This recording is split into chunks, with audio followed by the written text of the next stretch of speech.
Hey loves! A very small Shop My Stash basket today because I'm going for a very simple look.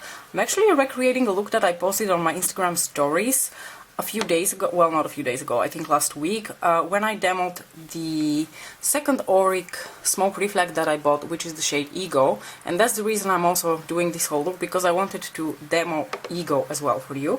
But let's start from the beginning. So I want to talk a little bit more about the Glow Last, because now that I have used it like pretty much every day since I demoed it for you, I have a very well-formed opinion about it. So we're going to use that again the way I used it in my original video, but I have just a few more thoughts about it. I'm going to continue featuring this concealer for as long as possible in my Shop My Stash videos and other videos, because I'm trying to pan it as soon as possible. For foundation, since I finally finished my Double Wear Light, I want to switch to using my Double Wear Nude, which is like the lighter, more dewy, less coverage version of the Double Wear Light foundation, and I would really like to demo that for you. And then further on, for complexion products, I am going to use one of my favorite bronzers. This is a limited edition from MAC from a couple of years ago. This is the shade Delphic, and it is a beautiful warm toned bronzer. I do use this one a lot, as you can also tell from all the use on the pan. For blush, I have chosen this blush. It's the shade Wild Honey from Becca Cosmetics. Becca Cosmetics is saying goodbye to us, but that doesn't mean we're saying goodbye to its products, because personally I still have crap tons of blush and highlighter from them that it will probably take me quite a few years to finish. But this is the shade Wild Honey. It is a beautiful sort of like, I don't know, like a nude brown peach. It's a really gorgeous color, and I really love this blush, and I would like to pair it today with my look because I think it will contrast really well the somewhat cooler tones of the eyeshadow. For highlighter, I'm choosing one of my favorites. This is the Nabla Skin Glazing in the shade Ozone, which you guys can tell how much I have loved based on how used it looks and how you can't even tell that the embossing of Nabla was ever in this highlighter. I really love this highlighter. It's a very light champagne color, and I think it would fit this look really beautifully. For eyes, I'm choosing only one eyeshadow. We are doing a one eyeshadow look today with the shade Ego, like I said, from Auric, and that is the like gunmetal gray shade. So this is the cream pot eyeshadow, and what I think is more special about this eyeshadow is actually the topper shade, which has this gorgeous like gray sage green undertone to it. So that's the only thing I'm going to use on my eyes today. Finally, for my lipstick, I have chosen this cream H&M lipstick in the shade Heyday. Heyday is a gorgeous like brownie terracotta nude shade, and it fits perfectly with the undertone of my hoodie dress, which I already found out when I wore it the first time when I did this look, and I just loved it so much I have to use it again. I went to get a haircut in this dress like 1.5 weeks ago, and apparently all the tiny stubby hairs remain stuck in it. So now my neck is full of short stubby hairs and I want to scratch my skin off. So guys, I already primed my eyelids, did my brows, and now we're going to proceed with the Glow Last from Auric. And the thoughts that I have gathered on it in the past, 7-8 days that I have been using it. I'm going to apply this much, and my positive thoughts have only become even more positive because I love that shade, okay? I use it primarily underneath my eyes as a sort of like a, you know, high points of my face, under eye glow, that kind of thing.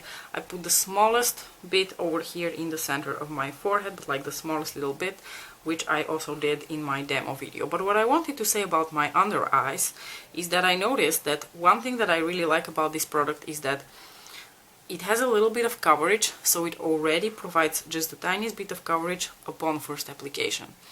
But what I noticed even more is that because of the ingredient list on this product, because of the fact that a lot of the ingredients on it are pretty much like skincare ingredients, I feel like I have constant skincare underneath my eyes, and I haven't felt the need to use my under eye cream from Paula's Choice in at least a week, because I feel like my under eyes are being hydrated like throughout the whole day, and like throughout the whole day they just look wholesome, hydrated, and plump. And let me tell you, the skin underneath my eyes almost never looks plump and healthy because it's very dry, and over the course of the day I feel like it just, I don't know, like the concealer starts to gather in there and you see the wrinkles and it's just not like the prettiest thing.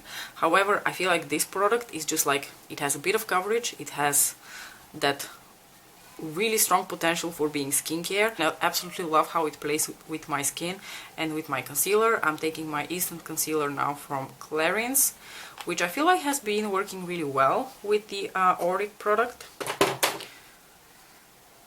I feel like it has made it better. I liked this concealer as it was. I felt like it was a relatively hydrating concealer. I mean, for my standards, almost nothing is hydrating underneath my eyes. But now that I have the Auric product, pretty much every concealer will probably work, just because the Glow Lust is already giving so much, you know, plumpness and rejuvenation to the skin underneath my eyes. So my overall thoughts on the Glow Lust are that the Glow Lust is amazing. I do really like my strobe cream from MAC, but it is nothing like the Glow Lust, okay? The Glow Lust is just in a league of its own. Going to proceed with the Double Wear Nude Foundation now. One thing I hate about Double Wear foundations, they don't fucking come with a pump even though they're so expensive. And this one is pretty liquid because it's like they're less full coverage. So I feel like I just always take too much, you know, this is just too much for me now, it's a waste. I'm going to return a little bit of it. I'm going to just apply a few strokes all over my face. I think this foundation is a really good color match for my skin. And I'm going to use my little Koyudo Fupa brush to blend that out. And like I said, this is not a very full coverage foundation. This is probably the least full coverage foundation in the Double Wear line.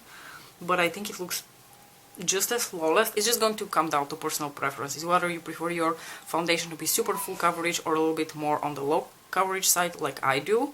I really like this foundation. It has a very beautiful, like natural, luminous and dewy, sort of dewy finish to it. But at the same time, it's not the kind of foundation that makes you look greasy. Yes, it does oil up a little bit faster or a little bit more, I would say, than the original Double Wear, the more like drier full coverage foundation.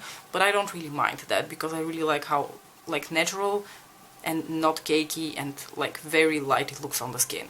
I am going to lightly powder my face now using my Mood Light from Hourglass. Dear Lord. Oh my god, I see pan. Can you guys see that? You probably can't, but there's pan in here and that makes me so happy. I'm really trying my best to finish this powder, you guys. It's a fine powder, but I'm ready to move on. Oh, hitting pan on a product like that is so satisfying. Okay, moving on to bronzer. I don't know if I've mentioned before this bronzer in a Shop My Stash. I feel like I have. This is a really lovely bronzer. I feel like it's a very beautiful, natural, luminous skinish finish on the skin is what I was going for, and it has a beautiful warmth to it. And the thing I'm going for today is a little bit of a contrast between the warmer tones of my clothes and my, you know, complexion products versus the eye look, which is going to be like that cool toned gunmetal gray shade.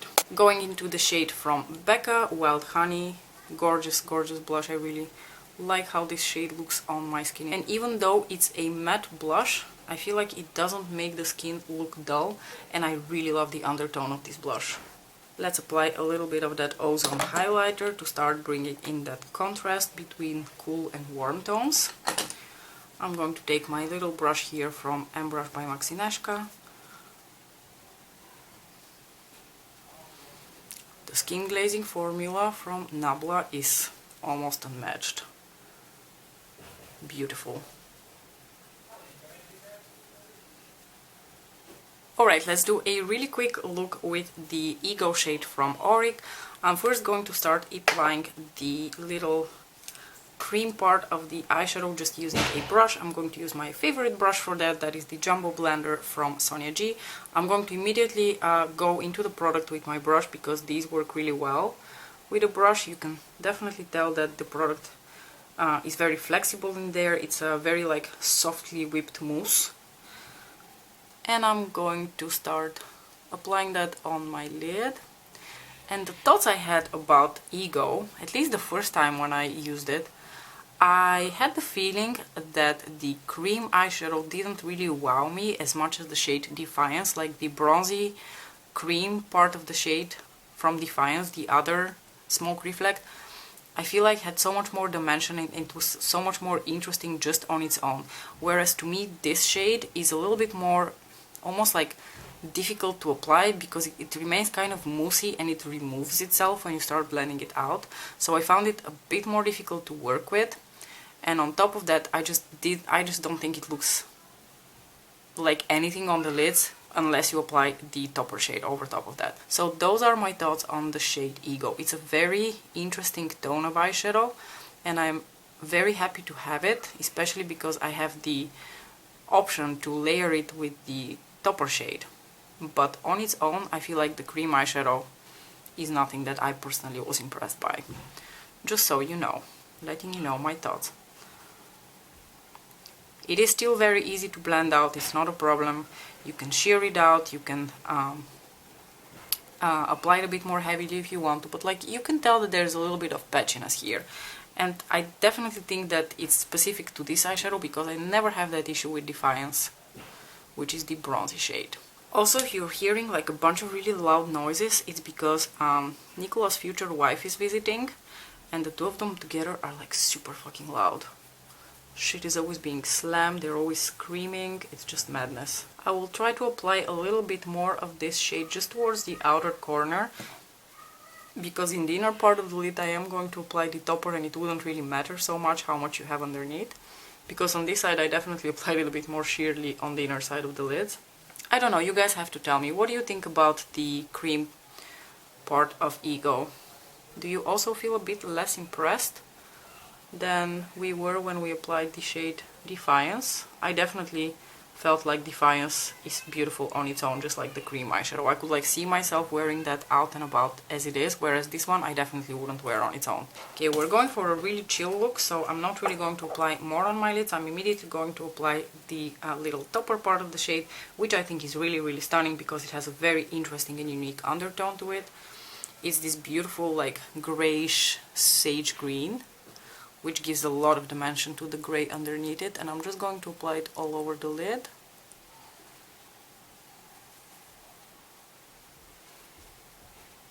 I'm going to take a little flat shader brush like this one and apply the topper shade also into my inner corners as an inner corner highlight. So now you see how it looks like on its own. It's also really pretty on its own. And then I'm going to take the cream pot eyeshadow with this little shader brush again and smudge a little bit of that onto my lower lash line. And last but not least, let's do the lipstick. Like I said, this gorgeous lipstick from H&M in the shade Heyday. You guys know I'm a huge fan of the cream lipstick formula of H&M.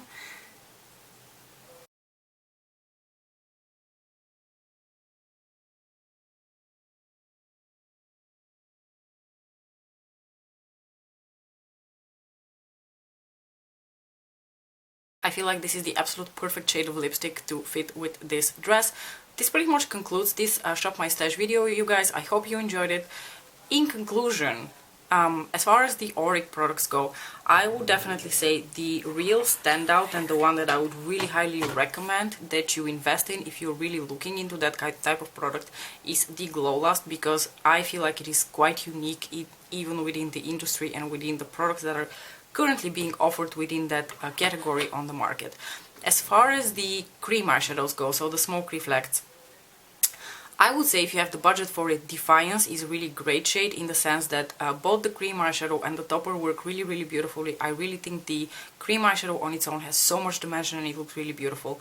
The shade Ego, on the other hand, don't get me wrong, I think it looks beautiful with my eye color. I think it makes a striking contrast and I really enjoy wearing it. But I did not like the cream eyeshadow on its own, and I felt like it was just a little bit more difficult and more patchy to apply, and I feel like this shade only works well if you apply the topper over top of that. Without the topper, the cream eyeshadow is quite unremarkable. Like, I wouldn't go out of my way to get that cream eyeshadow. So I feel like this pretty much sums up my thoughts on all the three products that I bought from Auric. Of all the three products that I bought, highly recommend Defiance and the Glow Lust, with the Glow Lust being the standout in case you don't have the budget for both. And I will definitely, generally speaking, leave out the Smoke Reflex if you don't have the budget for it. I think the Smoke Reflex are a nice indulgence. They are very luxurious in terms of their packaging and how they feel and the whole experience of, you know, applying the cream eyeshadow and then the top or over top. But in terms of how they look on the eye, there are plenty of other products that you can achieve this look with. Thanks so much for watching, and I'll see you in my next video. Bye!